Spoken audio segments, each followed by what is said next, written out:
Hey everybody, great to be learning with you today as we continue our studies of the 12th chapter of Masechet Shabbat and begin to take a look at the Malacha of Choreish of Plowing.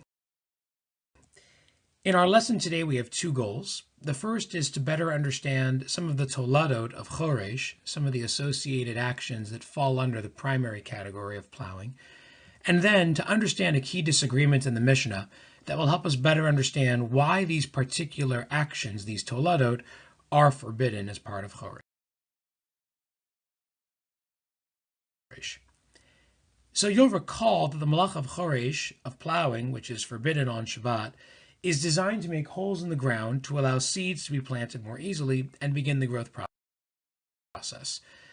The Mishnah here presents a few different toladot, derivatives of Choreish, starting with menakesh, of weeding. Anytime a person weeds, he or she removes an unwanted item from the earth itself. And that would be menakesh of weeding. You'd be plowing it out from the earth. Another derivative, another tolada, is makarsem, of pruning dry branches. And when you prune dry branches, you cut away a dead branch from the tree itself. So those are two of the derivatives. Here is the third that's presented in the Mishnah, and that's mizared, of pruning young shoots.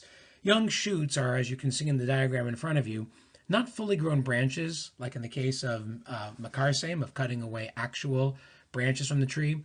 But mizared is when you prune these very newly grown, very young, and very flimsy shoots that grow off of the side of the branch. So not the branch itself, but an offshoot from the branch. And anytime you'd prune one of those, you'd be doing the malacha of mizared.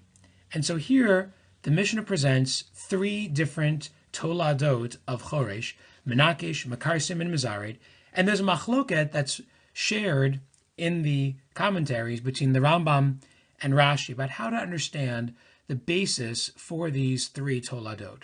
According to Rambam, the derivative of menakesh, of weeding, is really designed to improve the arability of the soil at the ground level.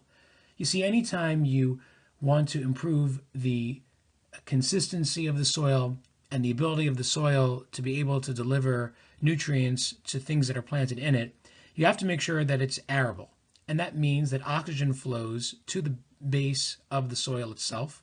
And that is done by inserting holes in the ground and allowing oxygen to flow deep into the soil. And so anytime a person weeds, according to the Rambam, he or she is improving the arability of the soil, and that is an act of Choreish. Similarly, the act of makarsem is designed to allow things to grow better, but specifically designed to improve the planting of other things by clearing away wild plants. And so that too is a malacha of Choreish, because there you're preparing for planting by cutting away something that's unwanted. And finally, with mizared, pruning, as any arborist will tell you, improves the arability of the soil beneath the tree. Unlike weeding, menakesh, which improves the arability of the soil at the ground level, mizared is designed to improve the arability of the soil beneath the tree itself. No matter how you look at it, though, according to the Rambam, all three of these toladot of Choreish, menakesh, makarsem, and mizared, are all focused on Choreish itself. Rashi says something completely different, though. Rashi looks at menakesh and says, the purpose of weeding is not simply to improve the arability of the soil for planting something else, but it actually stimulates the growth of whatever's there right now, of the tree itself.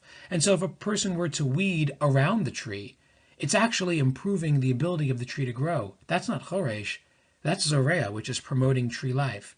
Similarly, makarsem, cutting away dead branches off the tree, or mizared, removing shoots from the tree, also improves the tree's ability to grow, and therefore would be considered more in the line of Zoreah and not Choreish. Here the Mishnah is going to present two other actions that also, depending on your view and your intent, could be seen as either an act of Choreish or really an act of Zoreah. Take the act of gathering wood, Malachi Eitzim. When a person gathers wood around a tree, the Rambam says that's actually a malacha of ma'amer, of gathering, which we've explored previously. However, if your intent is to improve the tree itself, well, if you're improving the soil, you are doing Choreish, but if you're improving the tree by clearing away dead branches and allowing the tree to grow more fertily, then you're actually doing Zoreah.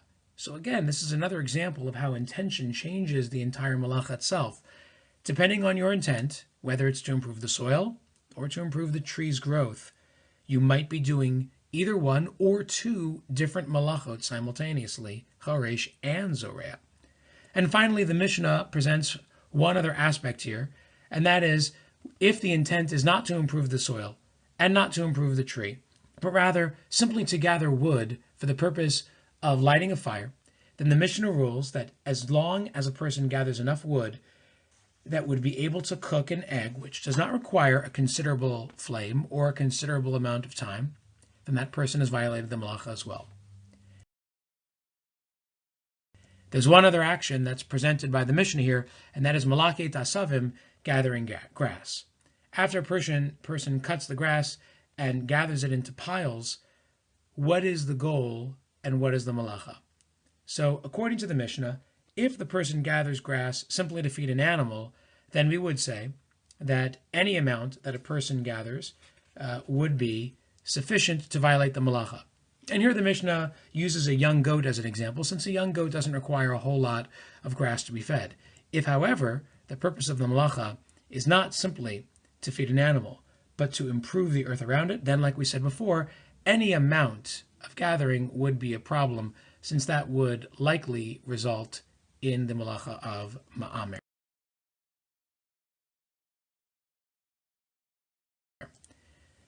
So we had a chance today to take a look at a few different aspects of Choreish presented by the second Mishnah. As we saw in the Mishnah, there are some instances where doing a malacha, depending on the intent, could lead to different violations. And that's something we'll get a chance to explore together in class.